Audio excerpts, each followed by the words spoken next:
The red thread is all about flexibility and adaptability. At the same time, it's about constancy. When might that be helpful?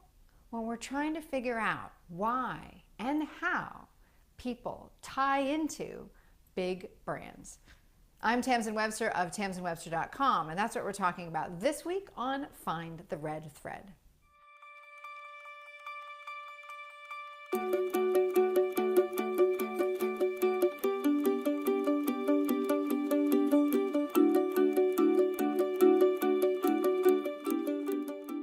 How do you figure out what ties you to a brand, and why should you care? Well, I'm going to argue you should care because that tells you a lot about how to build even tighter connections and how to engage other people who aren't connected to you yet. Now, that all happens because of what the red thread represents. It represents this operating system that we have. It explains and makes that connection between how we see the world and what we do in it. It explains why we do what we do the way that we do it.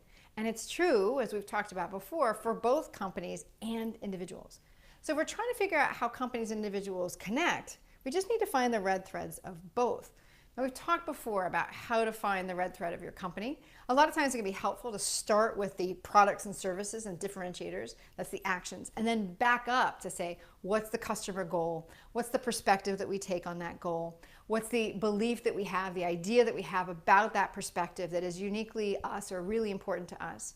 How does that explain why we represent a change in the marketplace, which then makes those products and services that we figured out first make sense? Figure that piece out. And then we do the same thing for customers. What are they looking for? What's the perspective that they're taking? What's an important perspective for them? What would be a perspective that's resonant for them? What's a belief about that perspective or about that goal that we also share?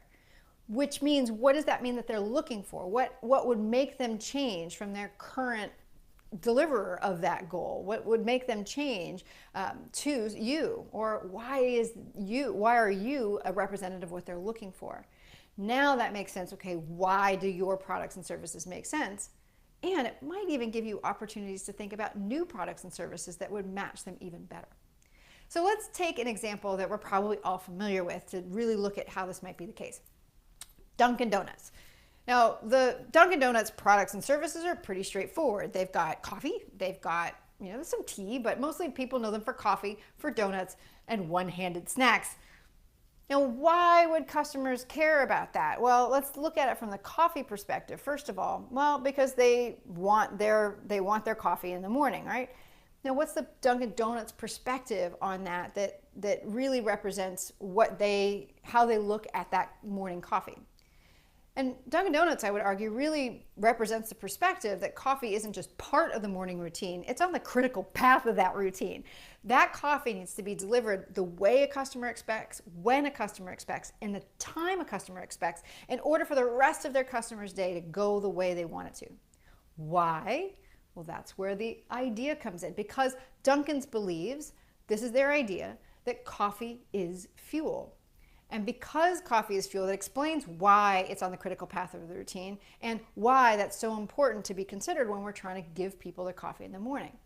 Now, all of that taken together represents the change that Dunkin has in the marketplace, which is a focus on speed and reliability, consistency, so that people know exactly what they're going to get in the time they're going to get it, which leads to all the things that you see in their stores. One-handed foods, hard surfaces that don't suggest and don't encourage people hanging around, drive-throughs, things like that.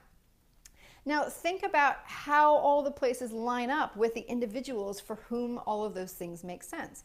You can picture in your mind, can't you? Somebody wants their morning coffee, for whom coffee, because they, like Dunkin, believe it's fuel, that nothing can go wrong with getting that coffee in the morning, which is why they value the speed, reliability, and consistency of Dunkin, which is why they really enjoy, or at least tolerate, the way that Dunkin operates and moves and looks, because it suits their perspective. It suits how they see the world. Now contrast that with somebody who says, yeah, I want my morning coffee, but getting the break of the coffee, the break in a coffee break is just as important as the coffee itself, for whom the experience of that break actually makes them enjoy the coffee more. Well, they're going to look for a very different experience. They're going to look for something that provides a break from either their home routine or their office routine. They're going to look for, maybe a third place, which makes them sound an awful lot like a Starbucks customer. And I would argue that is a Starbucks customer.